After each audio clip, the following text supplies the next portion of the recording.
जैसी परिणति वैसी पर्याय, जैसी पर्याय वैसी परिणति। पहले होता है कि इस जीव की जैसी परिणति होती है, जैसा व्यवहार होता है, जैसा आचार होता है, जैसा सोच होता है, जैसा विचार होता है, जैसे भाव होते हैं, वैसा ही उसके लिए भव का बंध होता है, वैसे ही उसको पर्याय मिलती है। और फिर जिस पर्याय में पहुंच जाता है उस पर्याय के अनुकूल उसकी सारी की सारी क्रियाएं हो जाती हैं। जैसे किसी को छल कपट करने की आदत है, छोटी छोटी सी बातों से अपनों से लड़ाई झगड़ा करने की आदत है, हमेशा अपनों से लड़ेगा। कुछ लोग ऐसे होते हैं जिनका बाहर के लोगों के ऊपर बस नहीं चलता है, बस घर के अंदर ये जिनके ऊपर उनका अधिकार चलता है उनसे लड़ाई झगड़ा करते रहो, उनको धमकियां देते रहो, उनके साथ दुर्व्यवहार करते रहो। ऐसे लोग मायाचारी करके, छल करके कुत्ते की पर्याय में पैदा होते हैं। और जब एक कुत्ता बन जाते हैं तो आप जानते हो कुत्ते की परिणति क्या होती है। कुत्ते की जैसी पर्याय होती है वैसी ही उसकी परिणति होती है। भौं भौं, जब भी कोई कुत्ता दिखे तो भौं भौं करना और इधर उधर पूंछ लाते हुए भ्रमण करना, किसी ने कुछ खिला दिया तो उसके लिए पूंछ लाना।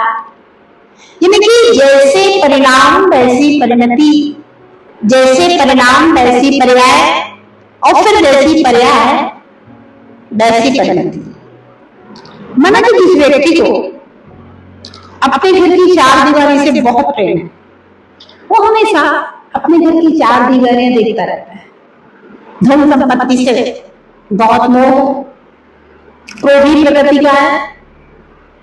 ऐसा व्यक्ति मर करके अपने ही घर की दीवार के ऊपर छिपकली हो गया। छिपकली हो गया तो क्या करेगा? अभी घर की नोट गिनता ना, लेकिन अब दीवार पर चिपका हुआ मच्छरों को देखेगा, मच्छरों को खाएगा, मच्छरों को जकटेगा। जैसी पर्याय वैसी परिणति। छिपकली हो गया तो मैं छिपकली जैसे ही काम करेगा। इसलिए ध्यान दे, हम मनुष्य हैं, मेरा कैसा स्वभाव है सोचिए विचारिए। अच्छा स्वभाव है, मानवता का स्वभाव है, अगले जन्मों में मनुष्य बनेंगे।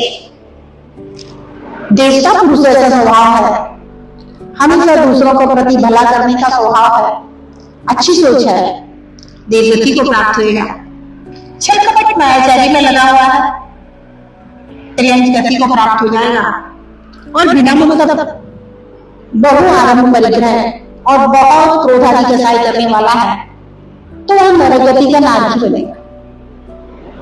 विचार आपको करना है, मुझे इस जन्म में कैसे भाव बनाना है, कैसे परिणाम करना है। जैसे परिणाम होंगे अगले जन्म में वैसी ही पर्याय की प्राप्ति होगी।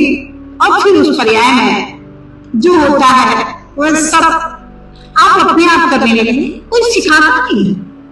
सांप को फुसकारना उसकी माँ नहीं सिखाती है, सांप को टेढ़ा मेढ़ा चलना उसकी माँ नहीं सिखाती है। सांप सहज सीख जाता है, कुत्ता भौंकना सहज सीख जाता है, शेर सहज ही दहाड़ना सीख जाता है, उसका माता पिता नहीं सिखाते हैं। क्योंकि जैसी पर्याय ऐसी परिणति। विचार करें, मुझे कैसी पर्याय प्राप्त करना है, वैसी परिणति वैसे परिणाम बना है। जो आपको पसंद है वो करें। जब रुचे तब रुचा, जो रुचे सो करें। देवत्व रुचता है तो देवों जैसे भाव बनाए, मनुष्य रुचता है तो मानवता अपने अंदर जन्म है, त्रियंजक रुचता है तो छल कपट करें, और नारकीपन रुचता है तो फिर क्रोध आदि के साय निरंतर करें। जैसा कर्म वैसा धर्म, जैसा कर्म वैसी गति।